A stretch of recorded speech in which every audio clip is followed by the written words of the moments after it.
Hello, welcome to the European Open briefing for March the 13th. I'm Rafi Bajajan, currency analyst, and we're going to be looking at what's happening in the currency markets today. So it's a pretty quiet start to the week. Of course, much of the attention is on the Fed, as the FOMC will start their two-day meeting tomorrow, and they're expected to announce a 25 basis points rate hike on Wednesday. The euro, despite the stronger dollar, is actually at a 1 month high, and this comes after speculation that the European Central Bank might start to raise rates before QE has ended. The pound is also not doing too badly. It's at a 1 week high this morning, as MPs will likely give the final approval to the government's Brexit bill. And in commodities, oil is at a fresh 3.5 months low on more signs of rising US output. But let's start with the dollar here. We can see that despite those strong expectations that the Fed will move this week to raise rates for the second time in 4 months, we can see the dollar index is actually at a 2-week low, though that's mainly due to the stronger euro and stronger pound this morning.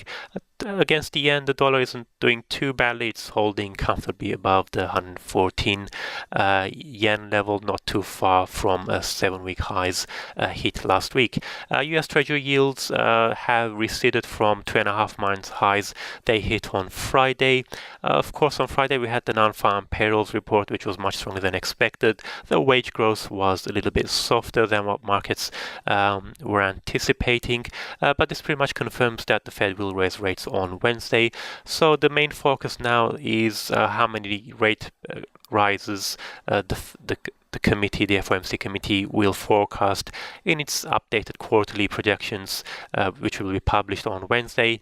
If they continue to signal 3 rate hikes in 2017, we could probably see the dollar stay flat or maybe even fall back a little bit after the decision. But if, on the other hand, the FOMC forecasts 4 rate hikes in 2017, this will probably push the dollar higher on Wednesday.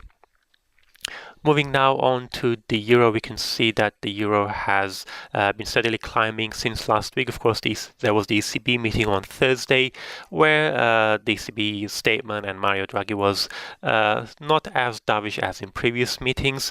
And late on Friday, we also had reports by Bloomberg that these were unconfirmed sources that the ECB at its meeting on Thursday, they did discuss the possibility of starting to raise rates before their bond purchases have come to an end. So the current ECB guidance says that they're not expected to raise rates until after QE has ended, and these fresh rumors have pushed the euro higher. It actually hit a 1 month high of $1.0714 early today.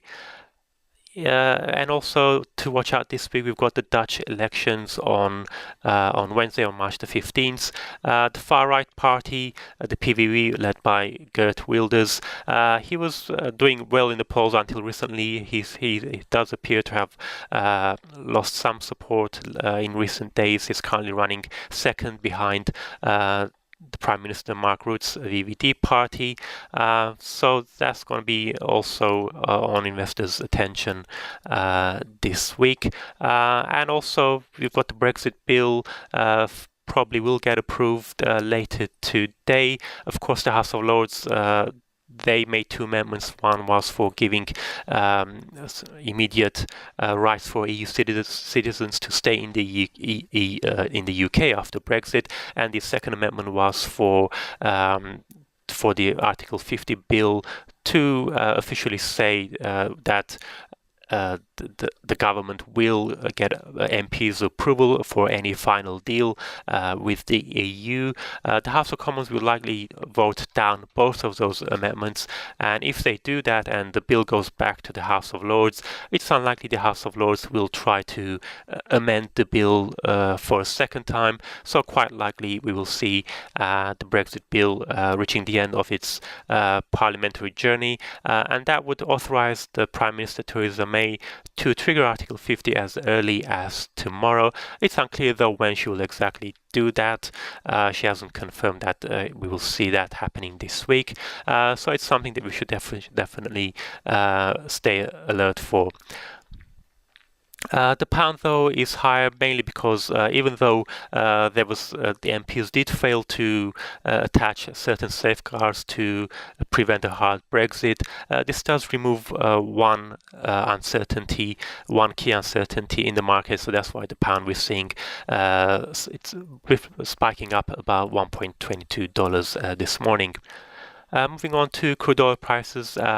They're still struggling. Last week we had a big rise in crude stocks in the US, and on Friday we also had the oil rig count by Baker Hughes showing that active rigs in the US rose to the highest since September 2015 in the prior week. So all of this has put downwards pressure on oil prices. WTI dropped briefly below $48 a barrel.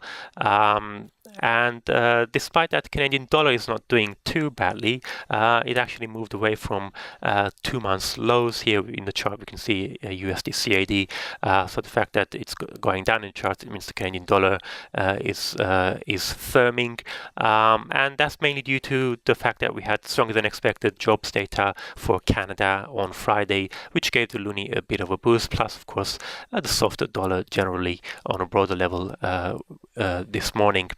Looking at today's calendar, it's a very quiet day. We just had Japanese machinery orders, which was much weaker than expected. They fell by 3.2% month on month, which was the biggest decline in 5 months, and this suggests that Japanese growth is still fragile despite recent signs of growing momentum in growth, though the Bank of Japan will likely keep policy unchanged at its policy meeting on Thursday, and we're seeing declining expectation of further easing in Japan due to the fact that growth is not doing as bad as before, plus inflation is basically, Japan appears to be out of deflation for the time being. So those are the main things to watch out for the rest of the week. That's it from me. Thank you very much for watching and have a great day.